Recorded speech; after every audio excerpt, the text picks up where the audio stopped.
미디어 협동조합 국민TV 개국기념 특강 신춘 2014 대한민국을 말하다. 미디어 협동조합 국민카페 온에어가 국민TV 개국을 맞아 주간 특강을 마련합니다. 대한민국의 언론, 법조, 경제, 안보, 사회 각 분야의 전문가들이 나서 2014년 대한민국의 현실과 미래를 짚어냅니다. 3월 24일 월요일 서화숙 한국일보 선임기자, 3월 25일 화요일 이정열 전 창원지법 부장판사, 3월 26일 수요일 선대인 경제연구소장, 3월 27일 목요일 김종대 디펜스 21 플러스 편집장, 3월 28일 금요일 홍세화, 말가활 발행인이 시대의 화두를 제시합니다. 3월 24일부터 28일까지 서울 마포구 월드컵로 37 국민카페 온에어의 조합원과 애청자 여러분의 많은 참관을 기대합니다.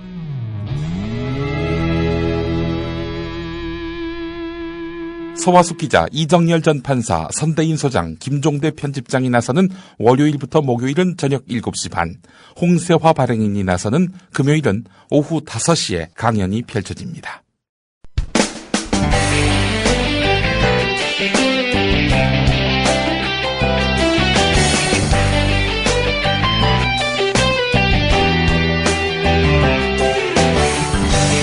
안녕하세요. 생생한 현장감과 깊이 있는 분석을 더한 이 시각 뉴스 마포스퀘어의 문희정입니다. 마포스퀘어 1부에서는 현재 가장 이슈가 되고 있는 정치와 경제 뉴스 전해드리고 있는데요. 3월 20일 목요일 함께하는 마포스퀘어 1부 양정대 기자의 정가 이모저모로 출발하겠습니다. 한국일보 정치부 양정대 기자 연결돼 있습니다. 양 기자님 안녕하십니까? 네, 안녕하세요. 예. 이 새누리당이 최고위원회와 공천관리위원회 사이의 갈등으로 꽤나 시끄러운 모양이네요.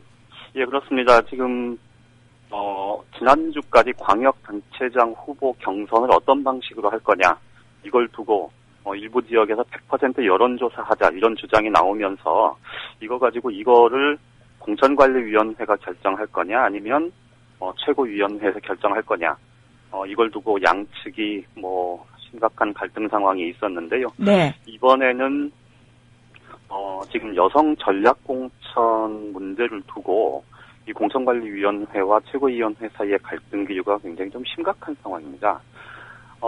앞서 말씀드렸던 그 100% 여론조사 경선 같은 경우에 이제 최종적으로 제주 한 곳을 하는 걸로 그렇게 결론이 났는데, 그때도 보면 공천관리위원회에서 당원 당규를 검토를 해서 해당 지역의 특수성 이런 것들까지 이제 반영을 해서 결정을 하면 사실상 최고의결기구인 최고위원회에서 이걸 좀 사후에 추인해주는 그런 형식을 대체로 이제 띄었는데요. 네. 이게 지금 공천관리위원회도 홍문종 사무총장이 위원장이고요. 또 당의 전략을 책임지고 있는 전략기획본부장 김재원 의원이 이제 부위원장이고, 사실상 당 지도부가 같이 참여를 하고 있기 때문에 이 공천관리위원회에서 검토된 내용들이 최고위원회의에서는 사실상 형식적인 절차를 밟아서 일부 이견이 있는 부분 조정을 하되 대체로 이제 승인하는 그런 양상이 이제 일반적인 프로세스라고 봤었는데, 사실 최고위원회의에서 몇 차례 해당 그 100% 여론조사를 어디를 할 거냐 이걸 두고 뒤집어진 적이 있어서 양측이 그때도 굉장히 신경전을 펼쳤었는데요.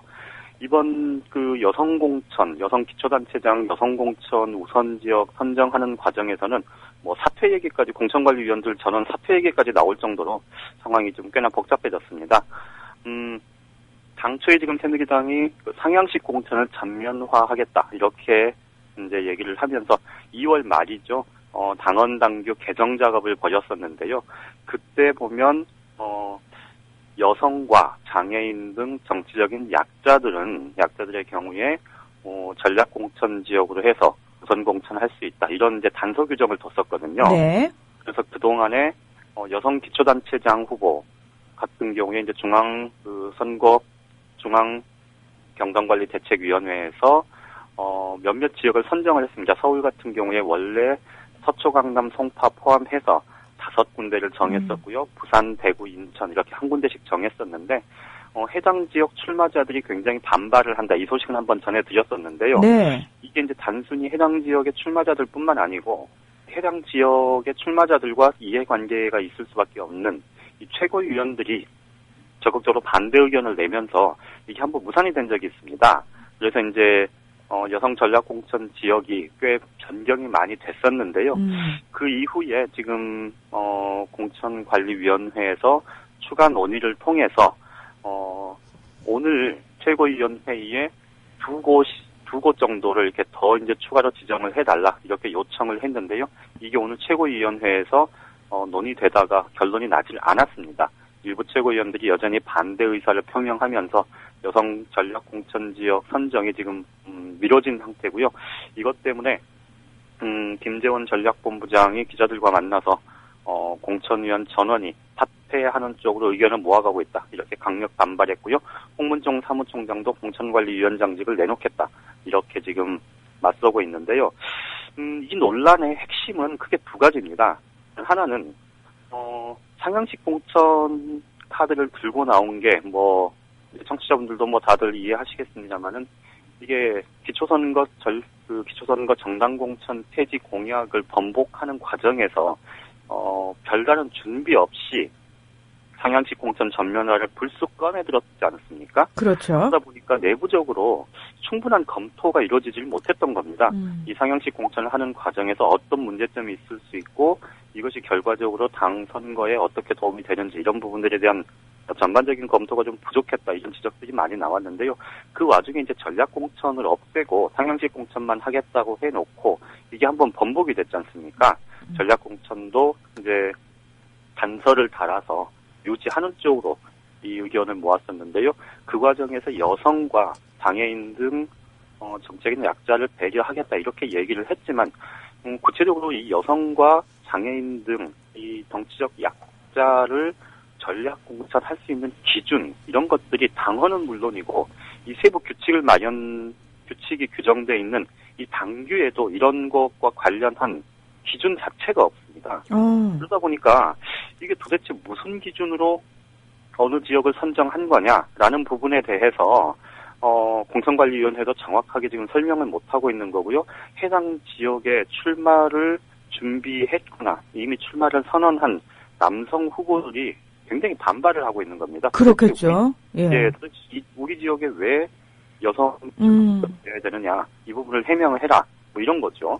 그래서 일부 후보들은 서울 중앙 당사로 몰려와서 항의 시위도 하고 그랬었는데요. 말씀드렸듯이 이 전략공천이라는 게 사실 여성과 장애인을 좀 배려한다.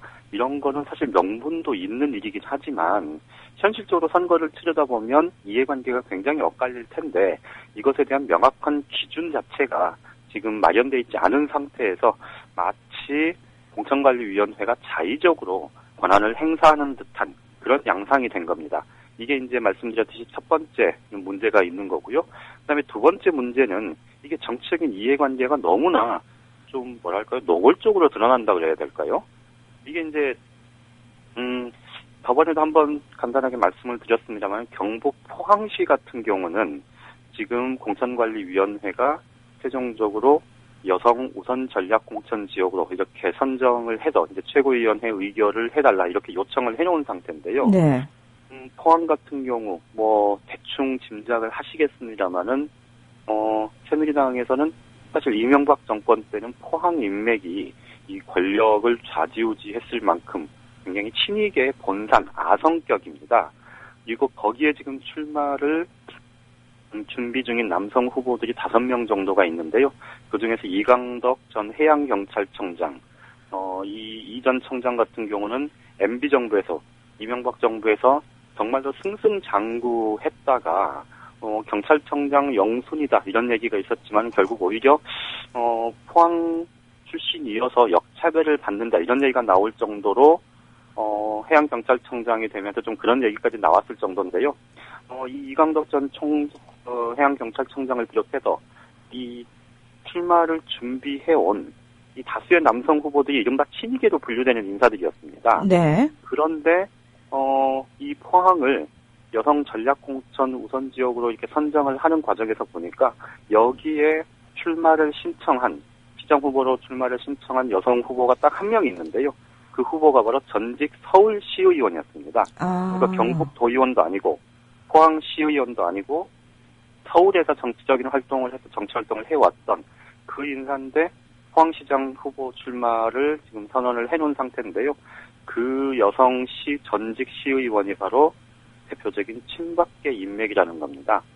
그러다 보니까 이게 결국은 전략공천 얘기가 사실상 그 정치적인 약자에게 좀 기회를 좀 넓혀주는 그런 차원의 명분은 제시해놓고 실제로는 이게 사실상 개파의 이해관계 이런 것들을 적용시키고 있는 것 아니냐 이제 이런 논란들까지 불거지는 겁니다. 충분히 뭐 비판을 제기할 만한 부분이 아닐까라는 생각이 들 정도로 굉장히 그렇죠. 반발이 있겠네요. 지역 정치인들 사이에서는.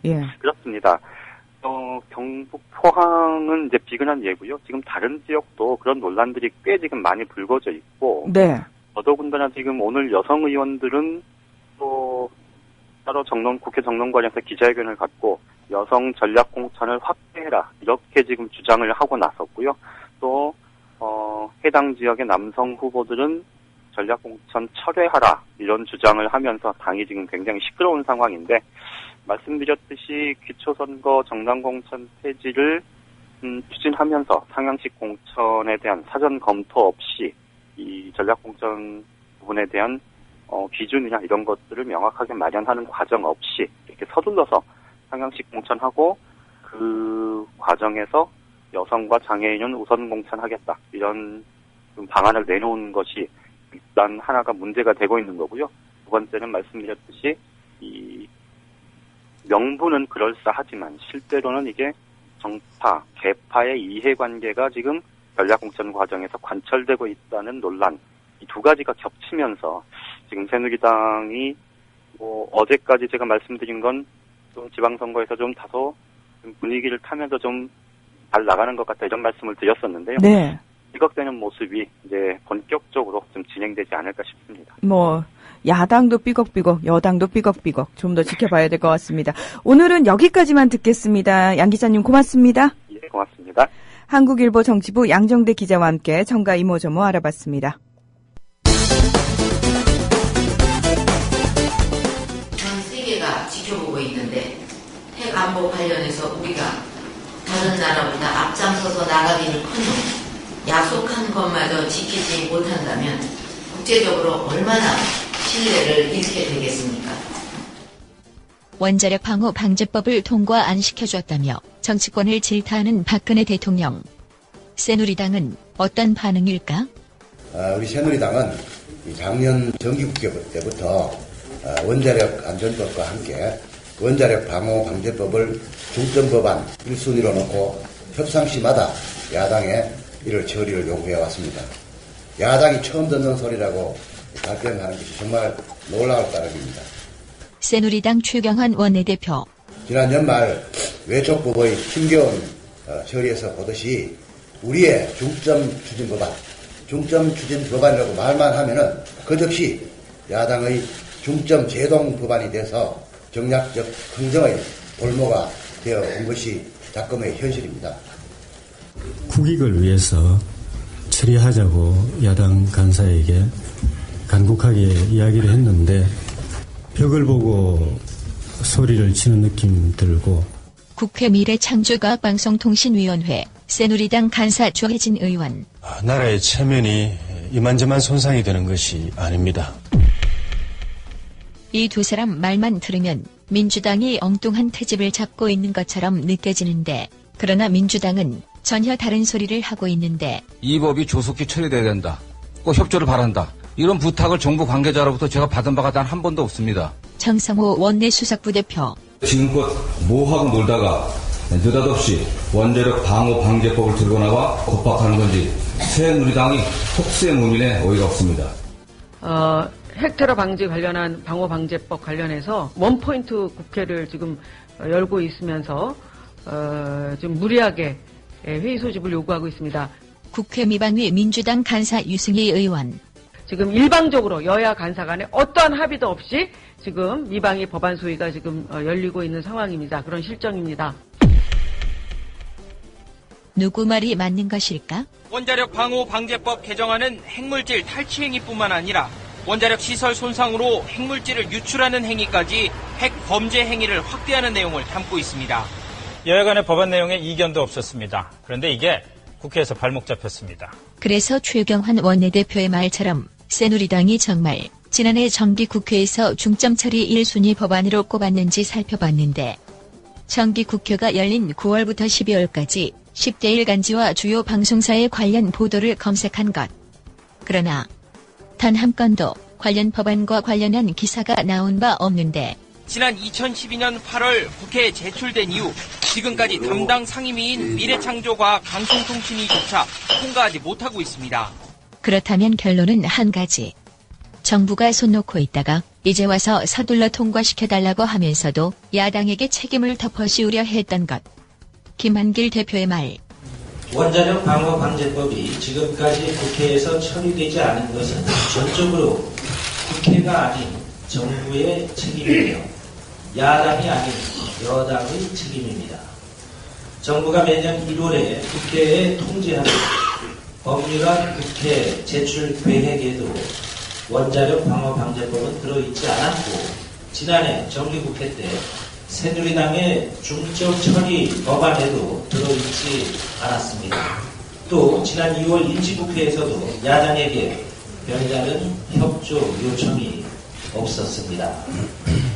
이런 사정 때문에 국무총리도 국회의장을 만나서 시급성을 충분히 설명드리지 못한 데 대해서 미안하게 생각합니다라고 사과했고 국회의장도 정부가 소홀히 대처한 것 같다고 정부의 책임을 지적했던 것입니다.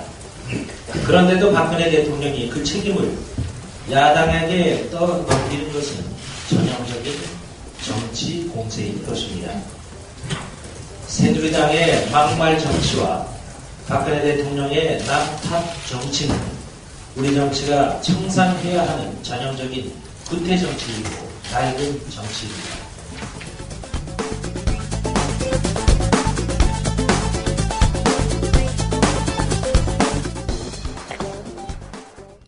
네, 여러분께서는 국민TV 라디오 마포스퀘어 일부 문희정과 함께하고 계십니다. 계속해서 오늘의 경제 뉴스 들어보겠습니다. 김광수 경제연구소의 길경식 연구이사 연결돼 있습니다. 이사님 안녕하십니까? 네, 안녕하세요. 네, 이 미국에서 양적 완화를 축소하기로 결정을 했다고 합니다. 일단 정부에서는 이미 예상했던 일이고 우리나라의 영향은 제한적이다 이렇게 말을 하고 있는데요. 실제로 어떻습니까? 이게 지금 당장은 그렇게 큰 일이라거나 이러는 건 아니지만 지금 이제 미국에서 이런 기존에 하고 있던 통화 정책이라든지 금리 정책의 변화가 신흥 경제국, 특히 이제 중국이라든지 브라질 같은 나라들, 유럽에도 이제 영향을 많이 미치게 되고 그렇게 될 경우에 우리나라에게도 영향이 미치지 않을 수가 없거든요. 네. 근데 지금 너무 좀 긍정적으로만 보는 게 아닌가라는 생각이 좀 드는데 일단은 조금 객관적으로만 상황이 어떤 상황인지는 오늘 좀 설명을 한번 드려보도록 할게요. 네. 일단 지금 미국의 연방공개시장위원회에서는 현재는 매달 650억 달러씩 MBS 채권하고 미국 국채를 이제 FRB에서 계속 사들이고 있었어요. 근데 이거를 다음 달부터 이제 550억 달러로 100억 달러씩 이제 덜 사는 거죠. 한 달에 사는 금액수를 줄이는 거예요.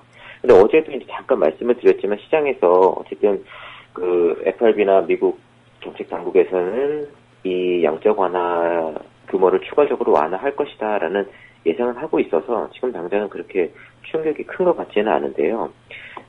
이미 지난해 12월에도 이 위원회에서 한번 100억 달러 줄였고 올해 1월 달에도 한번 줄였기 때문에 이미 이제 이런 게 어느 정도 진행되고 있고 앞으로도 진행될 거라는 걸 시장에서 이미 좀 예측을 하고 있는 상황인 것 같아요. 그런데 이것뿐만 아니라 이제 금리가 또 다른 관건인데 금리와 관련해서는 이번에 이제 연방공개시장위원회에서 이 양적 완화 합발책, 그러니까 QE3를 완전히 다 마무리한 다음에 6개월 정도 지나면 기준금리 인상을 한번 고려해 볼 수 있지 않을까라는 말을 이제 회의 끝난 이후에 기자들하고 인터뷰에서 이제 옐렌 의장이 했다라고 해요. 네. 그래서 이 금리 인상 시기와 관련해서도 이제 어제 잠깐 말씀을 드렸잖아요. 지난번 이제 1월 달에 요 FOMC 회의를 할 때 금리 인상 발언과 관련해서 실업률이 목표치보다 낮아져도 한동안 뭐 이제 그 초저 금리를 유지할 것이다라고 이야기했을 때 요 한동안 웰 패스트 타임이라는 표현이 너무 애매모호해서 정확한 표현으로 바꿔야 된다라고 이제 위원회에서 지적이 나왔다고 했는데 아마 그 표현을 이번에 조금 더 실질적으로 바꾼 것으로 보여져요. 그래서 예전에는 이제 실업률 목표치를 잡아서 이제 6.5% 이하가 되면 금리를 올릴 수 있다라고 이야기를 했는데 이번에는 이 실업률 목표치를 제외를 해버렸어요. 네네. 대신 이 실업률을 포함한 고용 상황, 또 물가 상승률, 경기 전망 등을 이제 전부 다 포함한 광범위한 정보를 토대로 검토를 하겠다. 금리 인상 시점에 대해서는 이거를 토대로 이제 검토를 하겠다라고 했고, 이 이제 회의가 끝난 이후에 이제 성명서를 발표를 하는데 거기에는 이제 어떻게 표현을 해놨냐 하면 여러 가지 요인을 평가를 할 때 현 추세대로라면 채권 매입 프로그램, 그러니까 양적 완화 확대책이란 게 완전히 끝나고 나서도 상당 기간 이제 초저금리 구조를 이어가는 것이 적절하다라고 설명을 했고, 이제 이 부분에 대해서 아마 기자들이 또 질문을 하니까 마무리된 다음에 한 6개월 정도 지난 이후에야 그 어떤 금리를 올리는 게 가능하지 않을까라고 생각을 한다라고 말을 한 것 같습니다. 그러니까 경제와 관련해서 사실은 굉장히 그 단정적으로 말을 하는 걸 회피하는 경향이 짙지 않습니까? 그런 상황에서 뭐 한동안이란 표현도 지금 지적을 하셨고 상당 기간이라는 표현도 지적을 하셨는데 이런 부분은 좀 우리 정부가 배워야 되지 않을까? 근데 이게 예전에는 어떻게 보면 이 그 표현을 조금 더 애매모호하게 했었는데 요새는 이제 점점 더 정확해져요. 미래 언제까지 언제 시점부터 해서 다 정말 돌바른 정보를 이렇게 시장에 주려고 하는 거를 말씀하신 것처럼 우리 정부에서 좀 배웠으면 좋겠다는 생각이 들고, 네.